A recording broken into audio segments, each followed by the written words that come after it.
Hello दोस्तों, Partha education में आपका स्वागत है।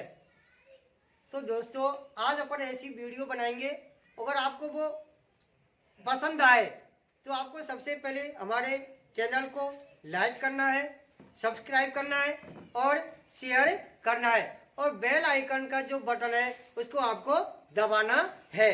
तो दोस्तों, आज अपन बात करते हैं मेवाड़ के इतिहास की। किसकी? मेवाड़ के इतिहास की। तो मेवाड़ के इतिहास में, मेवाड़ में सबसे पहले एक दुर्ग आता है दोस्तों, चित्तौड़गढ़ का दुर्ग। कौन सा आता है? चित्तौड़गढ़ का दुर्ग। इसे चित्तौड़गढ़ दुर्ग की स्थापना, निर्माण चित्रांगद मौर्य ने करवाई। किसने करवाई? चित्रांगद मौर्य ने। चित्रांगद मौर्य ने चित्तौड़गढ़ दुर्ग का निर्माण किया। इसमें अन्य किताबों में इसका नाम चित्रांग मौर्य भी देखने को मिलता है। क्या नाम मिलता है? चित्रांग मौर्य। ये चित्तौड़गढ़ का जो दुर्ग है, ये चित्तौड़गढ़ में मेसा के पठार पर स्थित है। किस पर? मेसा के पठार पर। मेसा के पठार पर स्थित है। ऐसे ही अपन का एक दुर्ग है जोधपुर का, और जो जोधपुर का जो दुर्ग है, जिसे अपन मेहरानगढ़ का दुर्ग कहते हैं, ये मेहरानगढ़ का जो दुर्ग है ये चिड़िया टोक की पहाड़ी पर बना हुआ है, जिसकी स्थापना जोधपुर शहर की स्थापना राव जोधा ने 1459 ईस्वी में की। तो अपन का चित्तौड़गढ़ का जो दुर्ग है, जिसकी स्थापना चित्रांगद मौर्य ने की, या फिर इसका दूसरा नाम चित्रांग मौर्य है, और किस पर की? मेसा के पठार पर। अब ये दुर्ग, चित्तौड़गढ़ का जो दुर्ग है, ये किसके कब्जे में था? एक राजा था, राजा मानमोरी। कौन है? राजा मानमोरी। राजा मानमोरी इस पर शासन करता था। बात है 786 ईस्वी की। कब की बात है? 786 ईस्वी की। इस समय चित्तौड़ में एक व्यक्ति था, बप्पा रावल। कौन है? बप्पा रावल। इस बप्पा रावल को एक हारित ऋषि, कौन है? हारित ऋषि, ऋषि के आशीर्वाद से इस बप्पा रावल ने 786 ईस्वी में चित्तौड़ के राजा मानमोरी को हरा करके और इस चित्तौड़गढ़ के दुर्ग पर क्या कर लिया? कब्जा कर लिया। और यहीं से इस बप्पा रावल ने एक वंश की स्थापना की, और वो वंश था गोहिल वंश। गोहिल वंश। गोहिल वंश। गोहिल वंश का ही नाम गुहादित, गृहादित या गहलोत वंश या सिसोदिया वंश, इन वंशों को अपन क्या उपनामों से भी जानते हैं। तो इसकी स्थापना किसने की? बप्पा रावल ने। मेवाड़ में कौन सा दुर्ग पड़ा अपने? चित्तौड़गढ़ का दुर्ग। किस पर बना हुआ है? मेसा के पठार पर। इसका निर्माण किसने किया? राजा चित्रांगद मौर्य ने। कुछ विद्वान कहते हैं कि इसका निर्माता चित्रांग मौर्य है। किस पर? मेसा के पठार पर। यह सबसे पहले किसके कब्जे में था? राजा मानमोरी के कब्जे में था। राजा मानमोरी से युद्ध करके बप्पा रावल ने हारित ऋषि के आशीर्वाद से राजा मानमोरी को क्या कर दिया? परास्त कर दिया, और यहाँ से उन्होंने गोहिल वंश की स्थापना की। अब गोहिल वंश की स्थापना में एक राजा का नाम आता है राजा रतन सिंह। कौन है? राजा रतन सिंह। राजा रतन सिंह जो राजा थे, ये किसके पुत्र हैं? समर सिंह के। किसके? समर सिंह के।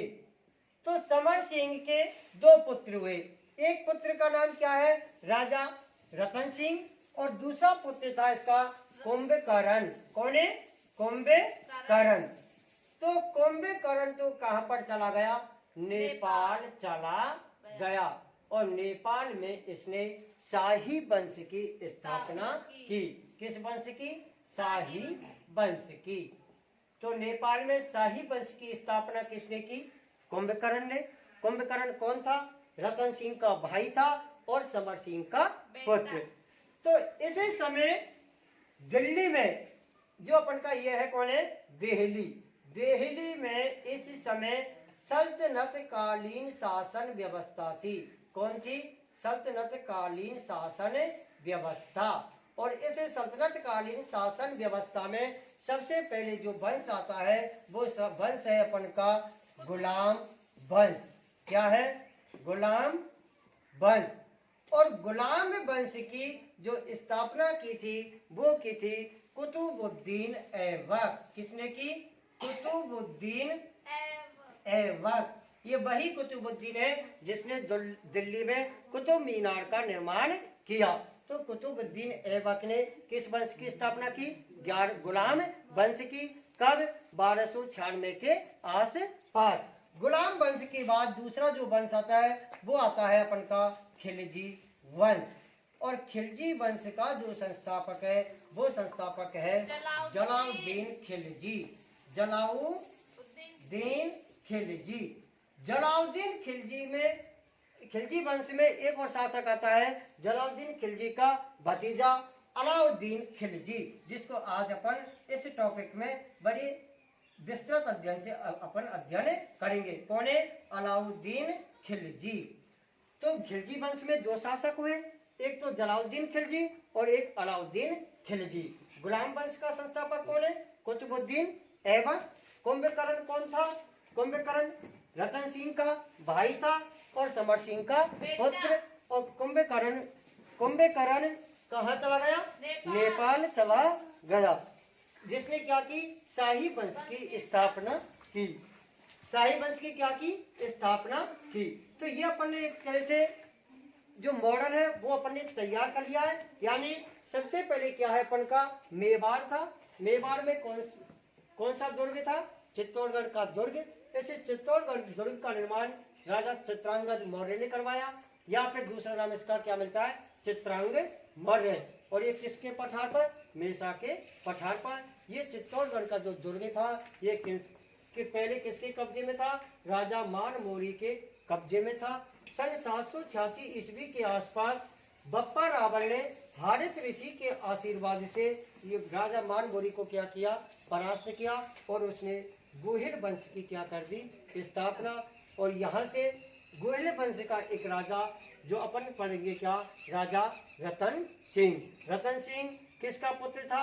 समर सिंह का पुत्र था। समर सिंह का जो कार्य होता है, जो शासन प्रणाली, जो समय सारणी थी वो है 1301 से लेकर के 1302 में ये शासक मेवाड़ का शासक बनता है।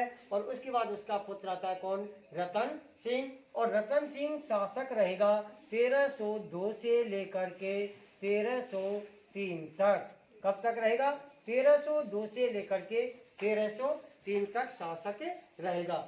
अब अपन क्या है? सल्तनत काल के जो शासक जो वंश है, इन वंश में सबसे पहले अपन ने कौन सा पढ़ा?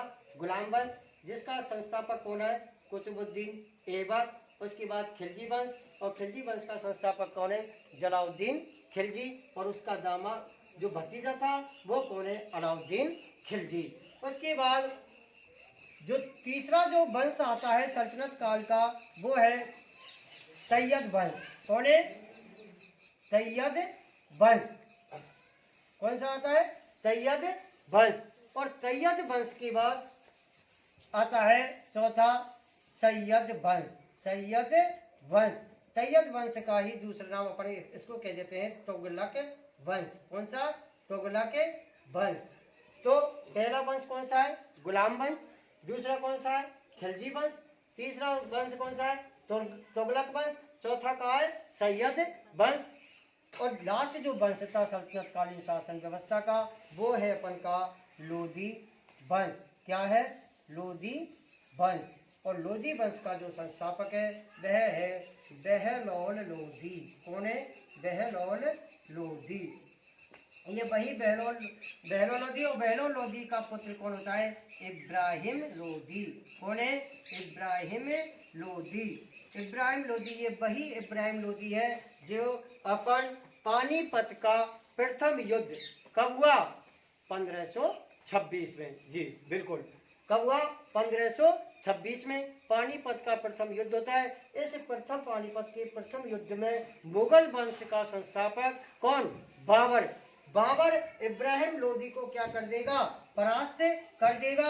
और यहीं से किसकी, लोदी वंश की क्या हो जाएगा, समाप्त हो जाएगा। और यहाँ से मुगल वंश की क्या हो जाएगी, स्थापना हो जाएगी। कौन सा वंश आ जाएगा, मुगल काल, मुगल काल। और मुगल काल में जब अपन इसका विस्तृत अध्ययन करेंगे तो मुगल काल में अपन शासक पढ़ेंगे, बाबर है, हुमायूं है, अकबर है, जहांगीर है, शाहजहां है, औरंगजेब है, दारा शिकोह है, जहादर शाह है।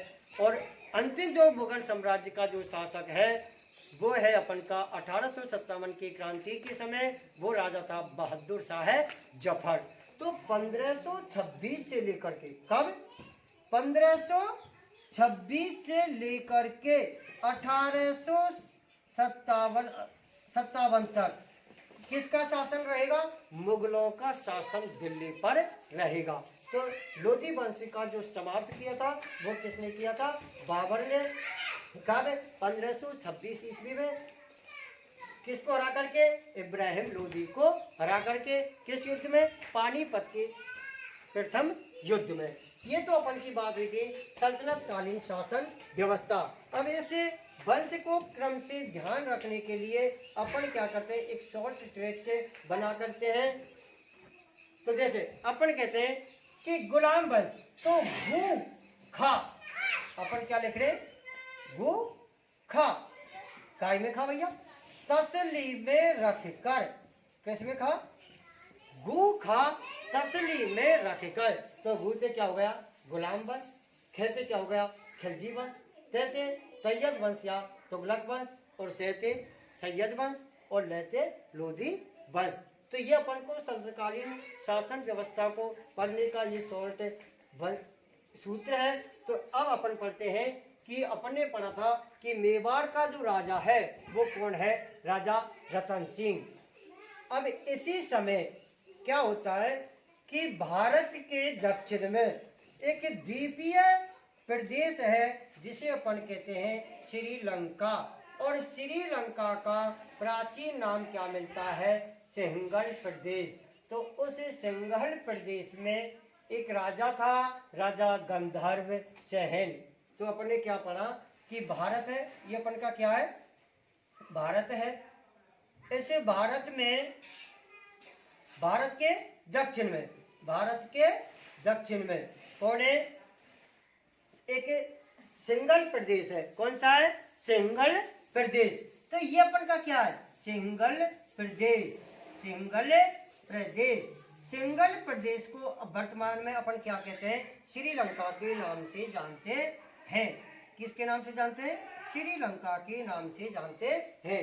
तो इस सिंघल प्रदेश का एक राजा था, राजा भैया कौन है, राजा था इसका कौन, गंधर्व सेन। कौन है, गंधर्व सेन। तो ये राजा है गंधर्व सेन, कहाँ का, सिंघल प्रदेश का। और गंधर्व सेन की एक पत्नी थी, पत्नी कौन है भैया, गंधर्व सेन की पत्नी थी चंपावती। कौन है, चंपावती।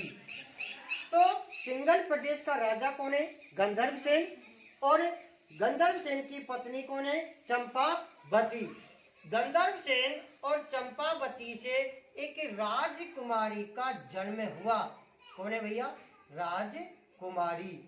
और इस राजकुमारी का नाम था रानी पद्मनी। कौन है, रानी पद्मनी। और पद्मनी का दूसरा नाम मिलता है पद्मावती। कौन मिलता है, पद्मावती।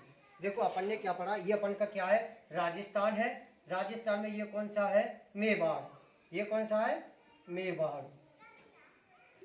तो अभी अपन ने अध्ययन किया है कि दक्षिण भारत के, जो भारत है इसके दक्षिण में एक प्रदेश है, कौन सा है, श्रीलंका। श्रीलंका को किस नाम से जानते थे प्राचीन समय में, सिंघल प्रदेश। सिंघल प्रदेश का एक राजा था, कौन, राजा गंधर्व सेन। और गंधर्व सेन की पत्नी थी रानी चंपावती। तो गंधर्व सेन और चंपावती से एक राजकुमारी का जन्म हुआ, और वो राजकुमारी थी रानी पद्मावती। और इस रानी पद्मावती के पास एक क्या था, हीरामन तोता था। कौन था, हीरामन तोता। हीरामन तोता किसके पास था, रानी पद्मिनी के पास। और गंधर्व सेन का एक भाई था, कौन बताओ, जी हाँ बिल्कुल सही, कौन, गौरा। कौन है, गौरा। और रानी पद्मिनी का एक चचेरा भाई था, यानी गौरा का वो क्या था, पुत्र था, सॉरी किसका पुत्र था, गंधर्व सेन का, कौन, बादल। कौन है, बादल। तो ये दोनों जो गौरा और बादल है, ये दोनों किए हुए चाचा भतीजे हुए। अब इस पूरी कहानी को तो अपन यहीं पर छोड़ते हैं। अब बात करते हैं अपन राजा रतन सिंह की। रतन सिंह के पास में, राजा रतन सिंह के पास एक पंडित था, और पंडित का नाम है भैया राघव चेतन। कौन है, राघव चेतन। कौन था, राघव चेतन। और इस समय 1301 से 1302 के आसपास, या और रतन सिंह बना था शासक 1302 से लेकर के कब, 1303 तक। कौन शासक, ये इसका क्या है, समय सारणी है, यानी 1302 से लेकर के 1303 तक राजा रतन सिंह मेवाड़ का शासक था। और इस समय दिल्ली का जो शासक था वो था अलाउद्दीन खिलजी। कौन है, अलाउद्दीन खिलजी। अब अलाउद्दीन खिलजी ने क्या किया था, दिल्ली की सत्ता प्राप्त करने के लिए अपने चाचा, कौन, जलाउद्दीन खिलजी, अपना चाचा कौन था, जलाउद्दीन खिलजी। इसे जलाउद्दीन खिलजी की हत्या करके और स्वयं गद्दी पर बैठ गया। इसकी क्या कर दी, हत्या कर दी, और स्वयं दिल्ली का शासक बन गया। कौन, अलाउद्दीन खिलजी। कौन बन गया, अलाउद्दीन खिलजी। अलाउद्दीन खिलजी एक साम्राज्यवादी राजा था, महत्वाकांक्षी राजा था। अपने साम्राज्य का क्या करना चाहता था, विस्तार करना चाहता था। इसलिए अलाउद्दीन खिलजी की सीमा का विस्तार दिल्ली से चलते चलते, इस दिल्ली से लेकर के चलते चलते, और इसकी सीमा कहाँ से हो गई, किससे स्पर्श करने लगी, मेवाड़ की सीमा से स्पर्श करने लगी। अब इस मेवाड़ की अपन बात करते हैं, तो मेवाड़ जो चित्तौड़गढ़ है, ये अपन की जैसे दिल्ली है, ये क्या है, दिल्ली। तो दिल्ली से, और ये जो अलाउद्दीन खिलजी की जो सेना थी, ये क्या करती थी, अक्सर गुजरात जाया करती थी। तो यहाँ पर कौन है, गुजरात। यहाँ पर कौन है, गुजरात। तो इधर कौन सा पड़ता है, गुजरात, और इधर कौन सा पड़ता है, मालवा।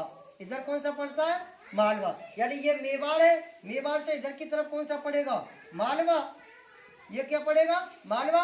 और ये क्यों, कौन सा है, गुजरात, गुजरात। और गुजरात में एक मंदिर है, सोमनाथ का मंदिर।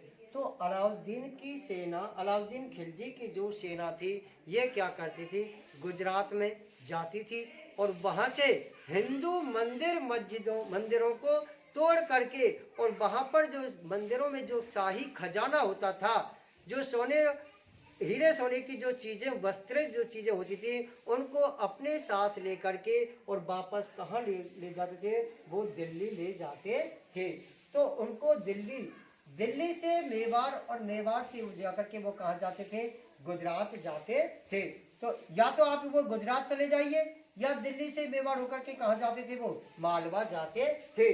तो दोनों जगह पर जाने के लिए उन्होंने किसका, मेवाड़ के रास्ते से होकर के उनको जाना पड़ता था। अब क्या हुआ था कि एक दिन इसे अलाउद्दीन खिलजी की जो सेना थी, वो अपार धन गुजरात से लूट करके और कहां पर वापस दिल्ली जा रहे थे। तो मेवाड़ के जो सेना थी, मेवाड़ की सेना ने इनके शाही खजाने को क्या कर लिया, लूट लिया था। क्या, किसको, ये बात है अपन की 1300 के आसपास। तो उस समय ये गुजरात को क्या, गुजरात से जो माल जा रहा था उसको इन्होंने लूट लिया। अब अपन बात करते हैं कि जो सेंगल प्रदेश का जो राजा था, राजा गंधर्व सेन। गंधर्व सेन की पत्नी कौन थी? चंपावती।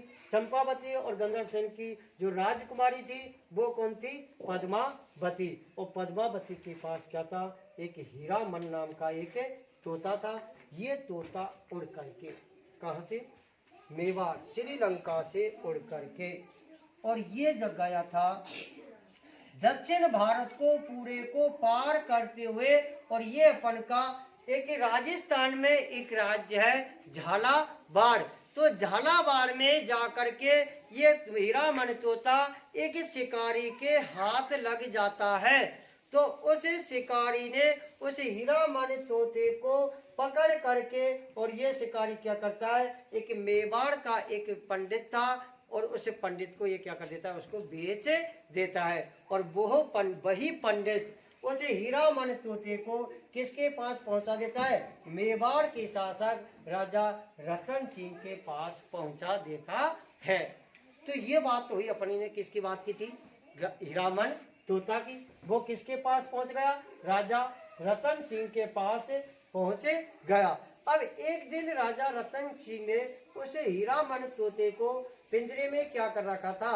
बंद कर रखा था। और ये जो हीरामन जो तोता है ये बिल्कुल मानव के आवाज जैसी हूबहू नकल करने वाला था, यानी मानव की तरह बोलता था। तो एक दिन हीरामन तोता ने राजा रतन सिंह से कहा कि अगर आपको विवाह करना है तो आपको सेंगल प्रदेश के राजा गंधर्व सेन की पुत्री पद्मनी के साथ करना पड़ेगा। क्यों? क्योंकि वो इतनी सुंदर है, यदि वह जूस पीती है तो उसके गले में से होकर के वो जूस आपको दिख आएगा। इतने पारदर्शिता, इतनी सुंदर बनी हुई है। कौन? रानी पद्मावती। तो जब ये वचन राजा रतन सिंह ने सुने थे तो इसको राजा रतन सिंह एक पंडित का वेश धारण करके, एक महात्मा का वेश धारण करके, और राजा रतन सिंह चल देता है कहाँ पर? मेवाड़ से अपनी सेना पंडित के वेश में धारण करके कहाँ पर चला जाता है? श्रीलंका में चला जाता है। और यहाँ पर जब एक मंदिर में पंडित के वेश के रूप में जब यहाँ पर रह रहा होता है तो इसकी नजर एक दिन सिंगल प्रदेश के राजा गंधर्व सेन की पड़ी। और गंधर्व सेन इस व्यक्ति के बारे में जान जाता है कि यह तो मेवाड़ का शासक यानी चित्तौड़गढ़ का शासक कौन है? राजा रतन सिंह है। अब इस मेवाड़ को राजा जो श्रीलंका, ये तो काफी यानी भारत की उत्तर से दक्षिण की जो लंबाई है वो कितनी है? 3214 किलोमीटर है। और इसे श्रीलंका वासियों को कैसे पता चला कि यहाँ पर क्या है? इस जगह पर क्या है? मेवाड़ है। कहाँ? राजस्थान में। तो इसका उल्लेख अपन जब रामायण में करते हैं तो रामायण में रावण की पत्नी कौन थी? मंदोदरी। तो मंदोदरी जो थी वो कहाँ की राजकुमारी थी? तो जी हाँ, जो राजस्थान के पश्चिम में जो क्षेत्र है कौन सा? मारवाड़। तो मारवाड़ में कौन सा जगह है? जोधपुर। और जोधपुर में कौन सी जगह है? मंडोर। जो मंडोर है तो इस मंडोर की कौन थी? रानी मंदोदरी। तो इसका श्रीलंका का तो मेवाड़, मारवाड़, योद्धे, सूरसेन, विराटनगर इनसे काफी प्राचीन रास्ता है। तो ये लोग जानते थे कि मेवाड़ में इस समय राजा कौन है? राजा रतन सिंह। और राजा रतन सिंह के साथ गंधर्व सेन प्रेम के सहित और किसका विवाह कर देता है? अपनी राजकुमारी पद्मावती का विवाह कर देता है। तो ये बात की थी अपन ने कि अपन की जो रानी पद्मावती, अब पद्मावती का विवाह किसके साथ हो गया? राजा रतन सिंह के साथ हो गया। अब दोस्तों क्या होता है? बात है 1303 की। बात कब की है? 1303 की। 1303 में कब की बात है? 1303 की। 1303 में मेवाड़ का शासक कौन है? रतन सिंह। कौन है? रतन सिंह। तो रतन सिंह। और इस समय दिल्ली का शासक कौन है? दिल्ली का शासक कौन है? अलाउद्दीन खिलजी। कौन है? अलाउद्दीन खिलजी। अलाउद्दीन खिलजी दिल्ली का शासक है जो कि खिलजी वंश का है। अब अलाउद्दीन खिलजी क्या था? साम्राज्यवादी था, महत्वाकांक्षी था। अपने साम्राज्य का क्या करना चाहता था? विस्तार करना चाहता था। तो अलाउद्दीन क्या करता था? जब गुजरात जाता था या मालवा जाता था, ये कौन सा है? गुजरात। ये कौन सा है? गुजरात। और ये कौन है? मालवा। ये कौन है? मालवा। तो गुजरात और मालवा से, दोनों से वो अपार धन संपदा को लूट करके अपने साम्राज्य में मिला देता था। तो इसे और इनके बीच में कौन था? यहाँ पर चित्तौड़गढ़ का दुर्ग। तो चित्तौड़गढ़ के दुर्ग से दोनों रास्ते होकर के जाते थे, इसलिए वो क्या करता था? इस चित्तौड़ के दुर्ग का जो कांटा था, इस कांटे को अलाउद्दीन खिलजी क्या करता था? निकाल देना चाहता था। क्या करना चाहता था? इस चित्तौड़गढ़ का जो दुर्ग का जो कांटा है, इस कांटे को वो निकाल देना चाहता था। अब इसी समय क्या होता है कि राजा रतन सिंह के दरबार में एक पंडित होता है, राघव चेतन। राघव चेतन। अब इस राघव चेतन की बुरी नियत थी। और ये कौन था? एक जादू टोने में विश्वास करने वाला एक तांत्रिक था। कौन था? जादू टोने में विश्वास करने वाला एक तांत्रिक था। तो अपने मंत्रों के माध्यम से, अपने तंत्रों के माध्यम से, और राघव चेतन किसको प्राप्त करना चाहता था? राजा रतन सिंह की जो पत्नी थी, कौन? पद्मावती। तो पद्मावती से वो क्या करना चाहता था? विवाह करना चाहता था। जब इस बात की सूचना किसको लगी? राजा रतन सिंह को लगी थी। तो रतन सिंह ने अपने भरे दरबार में ठोकर मार के राघव चेतन को यहाँ से निकाल दिया, देश निकाला दे दिया। और राघव चेतन यहाँ से भाग करके अपने जान को बचाने के लिए और ये चला गया अलाउद्दीन खिलजी के पास। अब कौन आ गया भैया? राघव चेतन। किसके साथ मिल गया? राघव चेतन किसके साथ मिल गया? अलाउद्दीन खिलजी के साथ मिल गया। और राघव चेतन ने अपने अपमान का बदला लेने के लिए और अलाउद्दीन खिलजी से संधि जा करी और अलाउद्दीन से खिलजी से कहा कि अगर आपको बेगम चाहिए, सुंदर अगर बेगम आप उनसे शादी करना चाहते हैं, तो आपको चित्तौड़ के राजा रतन सिंह से क्या करना पड़ेगा? युद्ध करना पड़ेगा। और उसकी एक रानी है और उस रानी का क्या नाम है? रानी पद्मावती।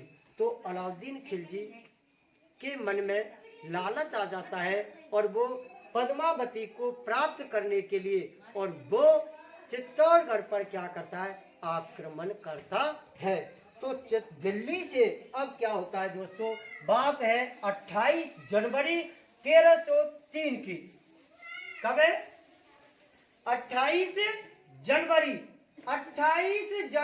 1303 को अलाउद्दीन खिलजी दिल्ली से प्रस्थान कर जाता है। और ये प्रस्थान करता है मेवाड़ में, और मेवाड़ को क्या कर लेता है? मेवाड़ को घेर लेता है। इस मेवाड़ के दुर्ग को, चित्तौड़गढ़ के दुर्ग को यहाँ पर अपना कैंप लगा देता है। क्या लगा देता है?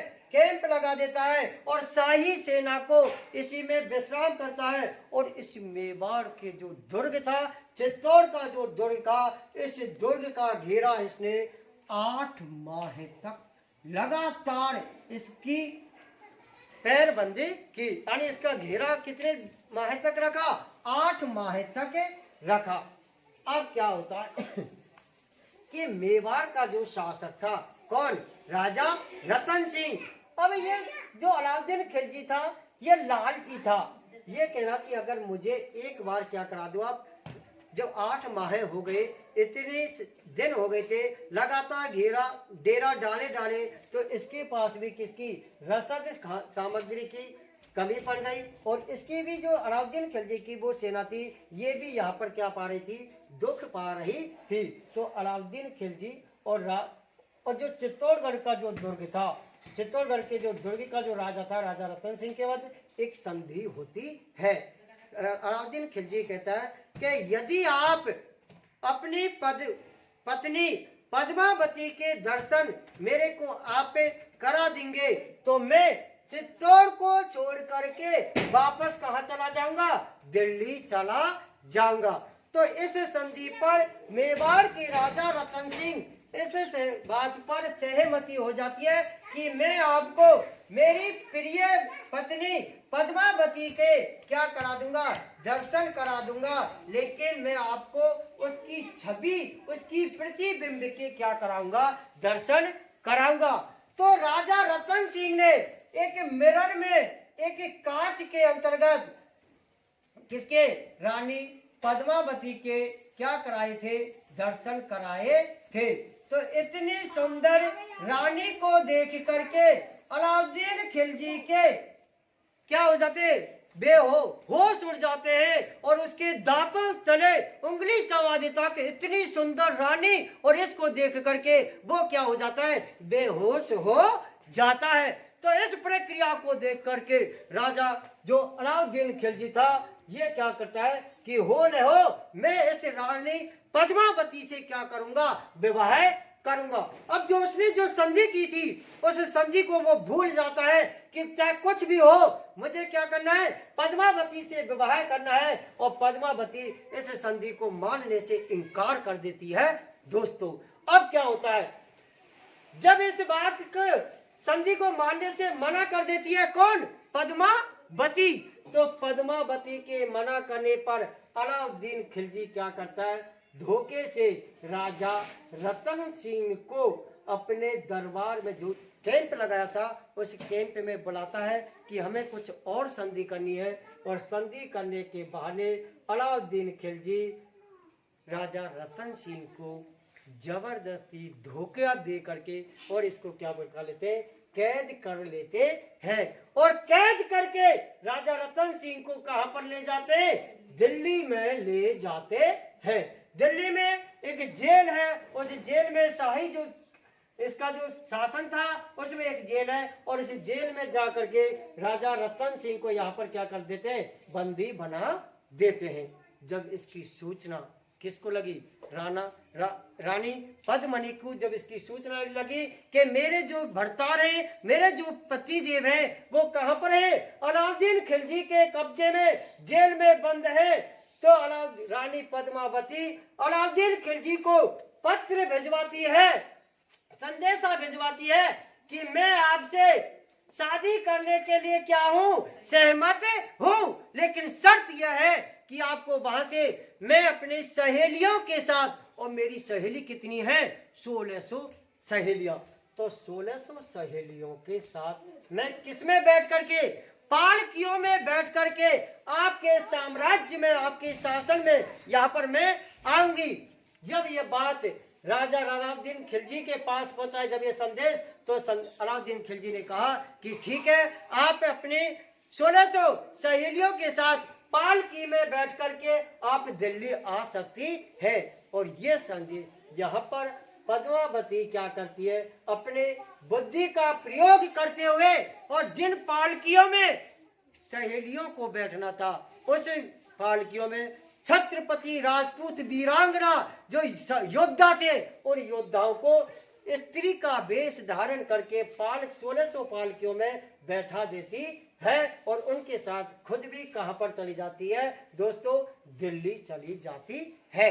जब ये दिल्ली पहुंचते हैं किसके पास, अलाउद्दीन खिलजी के पास, तो अलाउद्दीन खिलजी कहता है कि अब तुम मुझसे क्या कर, शादी कर।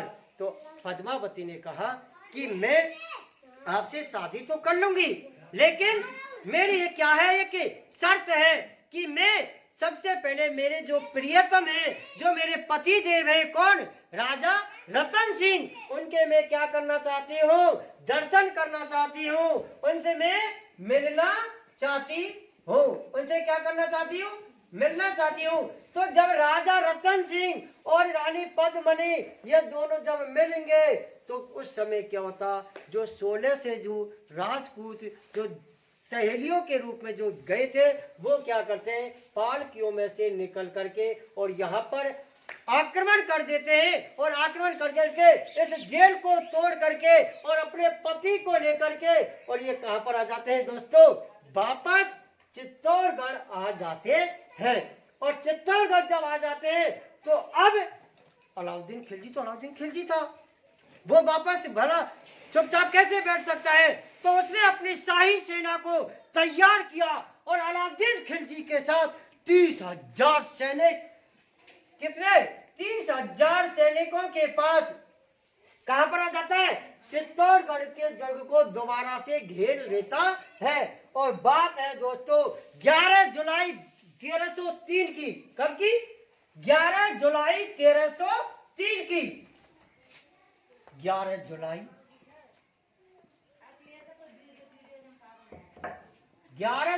1303 की बात है। इस समय क्या होता है, अलाउद्दीन खिलजी चित्तौड़गढ़ के दुर्ग को घेर लेता है और पूरी तरह से यहाँ पर 28 जनवरी 1303 को जब ये वापस कहां पर आते हैं, मेवाड़ आते हैं। और कब आते हैं, बात कब की है, 11 जुलाई 1303 की। तो 8 माह के जब डेरा डाल रखते हैं तो रसद सामग्री बीत जाती है और जो क्या थे इस समय, जो राजपूत जो सेना थी वो दुर्ग के अंदर क्या थी, बंद की। और ऐसा कहा जाता है कि राजा रतन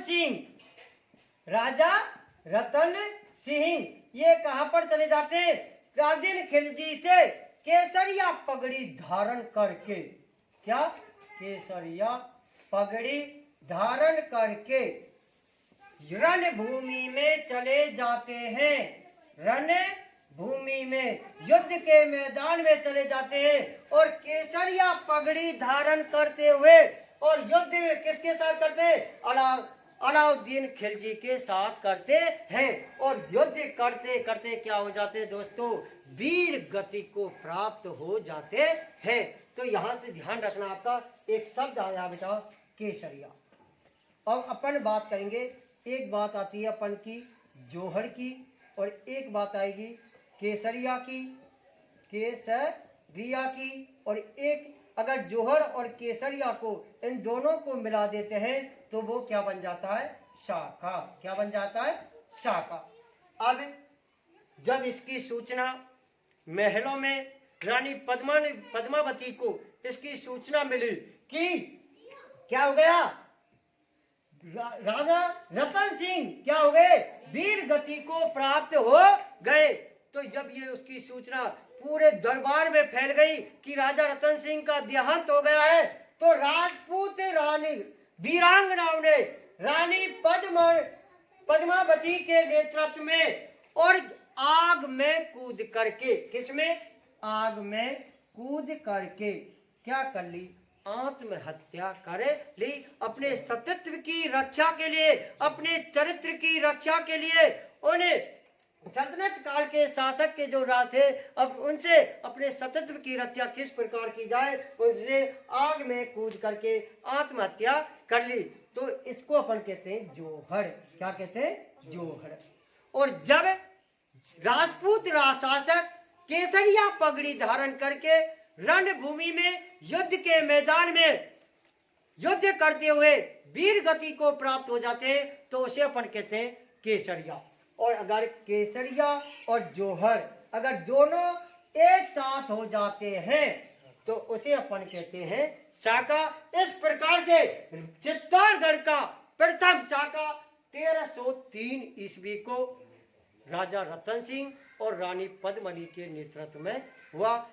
अब अपन बात करते हैं चित्तौड़गढ़ में जो शाखे हुए थे वो शाखे अब तक हुए हैं 3 शाखे। पहला 1303 को, दूसरा 1534 को और तीसरा हुआ था 1556 को। तो पहला कौन सा हुआ है 1303 को, दूसरा शाखा हुआ था 1534 को और तीसरा शाखा हुआ था 1556 को। और ऐसे क्वेश्चन पूछा जाता है कि राजस्थान का प्रथम शाखा कब हुआ, तो जो राजस्थान का जो प्रथम शाखा हुआ था वो हुआ था 1301 ईस्वी में। कहा 1301 ईस्वी में राजस्थान का प्रथम शाखा कहाँ? रणथंभौर में। और उस समय वहां का राजा कौन था? राजा हम्मीरदेव चौहान। और उसकी पत्नी कौन थी? रानी रंगा देवी। और रानी रंगा देवी ने जल में कूद करके अपने प्राणों की आहुति दी। और राजा हम्मीरदेव चौहान ने केसरिया पगड़ी धारण करके रणभूमि में युद्ध लड़ते हुए वीर गति को प्राप्त हुए। तो उसे अपन कहते हैं राजस्थान का प्रथम शाखा। जबकि चित्तौड़गढ़ का प्रथम शाखा कब हुआ? 1303 ईस्वी को। किसके नेतृत्व में? रानी पद्मावती। और राजा कौन थे? राजा रतन सिंह। इसके बाद क्या होता है? जब ये केसरिया हो जाता है, जौहर हो जाता है, तो इसे चित्तौड़गढ़ के दुर्ग को अलाउद्दीन खिलजी अपने कब्जे में ले लेता है। और दोस्तों, चित्तौड़गढ़ का दुर्ग का नाम चेंज कर देता है और अपने पुत्र खिज्र खां को इसका कार्यभार सौंप देता है। चित्तौड़गढ़ के दुर्ग का नाम इस समय ये चेंज कर देगा और चित्तौड़गढ़ के दुर्ग का नाम ये कर देगा खिज्राबाद। क्या कर देगा? खिज्राबाद। और खिज्राबाद क्यों करता है? क्योंकि अलाउद्दीन खिलजी का पुत्र कौन था? खिज्र खां। और खिज्र खां को, किसको? खिज्र खां को चित्तौड़ का कार्यभार सौंप देता है और उसी के नाम से चित्तौड़गढ़ का नाम क्या कर देता है? खिज्राबाद। और 1308 में, कब? 1308 में यही अलाउद्दीन खिलजी शिबाड़ कहाँ पर है भैया? जी हाँ, वेरी गुड, बाड़मेर में। कहाँ पर है? बाड़मेर में। इस शिबाड़ दुर्ग पर भी ये आक्रमण कर देता है और इसका नाम भी क्या रख देता है? चेंज करके खेराबाद कर देता है। क्या कर देता है दोस्तों? खेराबाद कर देता है। तो अलाउद्दीन खिलजी ने 1308 में शिबाड़ बाड़मेर पर आक्रमण किया और अब इसका नाम क्या रख देता है? खेराबाद। इसके बाद अलाउद्दीन खिलजी 1311 ईस्वी में कहां पर आक्रमण करता है? 1311 ईस्वी में जालौर में आक्रमण करता है। और जालौर में उस समय शासक कौन था? बीरम देव का पुत्र कहनर देव। और कहनर देव के नेतृत्व में भी 1311 में जालौर का प्रथम शाखा होता है। तो अलाउद्दीन खिलजी के समय में देखो कितने शाखे हुए। चित्तौड़गढ़ का शाखा कब हुआ? 1303 को। शिबाड़ बाड़मेर में कब? 1308 में। जालौर में एक कब? 1311 में। और राजस्थान का प्रथम शाखा कब हुआ? 1301 ईस्वी में। कब? 11 जुलाई 1301 को। कहां पर? रणथंभौर में। तो अब अपन बात करेंगे रणथंभौर दुर्ग की। तो अलाउद्दीन खिलजी ने ये अपन का राजस्थान का जो चित्तौड़गढ़ दुर्ग था उसमें राजा रतन सिंह का अपन ने क्या किया? अध्ययन किया। मेवाड़ के शासकों में आगे अपन और अध्ययन करते हैं। तो इस समय आता है मेवाड़ के शासकों में अध्ययन करने वालों में सबसे जहां से क्वेश्चन अधिकतर पूछे जाते हैं वो आता है महाराणा सांगा। कौन आता है? महाराणा सांगा।